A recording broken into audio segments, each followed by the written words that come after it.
మనకి దేవుడి విగ్రహాలలో కూడా శివలింగం చాలా గొప్పదండి. నేనేదో పక్షపాతంతో అనడం లేదు, శాస్త్రీయమైన లాజిక్, తర్కం. ఇతర దేవతా విగ్రహాలన్నిటికంటే శివలింగం గొప్పది. ఎందుకంటే శివలింగానికి కళ్ళు, ముక్కు, చెవులు, కాళ్ళు లేవండి. గమనించండి. కృష్ణుడికి ఉన్నాయి, రాముడికి ఉన్నాయి, వెంకటేశ్వర స్వామికి ఉన్నాయి, అమ్మవారికి కూడా ఉన్నాయి, అవన్నీ ఉన్నాయి. శివలింగాన్ని మీరు గమనించండి, అంతే ఇలాగే బోడిగా అలా ఉండిపోతుంది. ఎందుకని? అన్ని మీద నీళ్లు పోసినా జారిపోతాయి, పాలు పోసినా జారిపోతాయి, క్షీరాభిషేకం, తేనె పోసినా జారిపోతుంది, మధువుతో అభిషేకం, పళ్ళరసాలు పోసినా జారిపోతాయి, అన్నీ జారిపోతాయి. అంటే శివుడు ఏం చెబుతున్నాడు?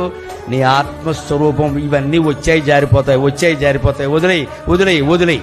మాట వచ్చింది పోతుంది, చూపు వచ్చింది పోతుంది, వినికిడి వచ్చింది పోతుంది, స్పృహ వచ్చింది పోతుంది, అన్నీ పోతాయి. లింగం రూపంలో, శివుడు రూపంలో నువ్వు ఒక్కడవే మిగులుతావు. అదే చిదానంద రూప శివోహం శివోహం.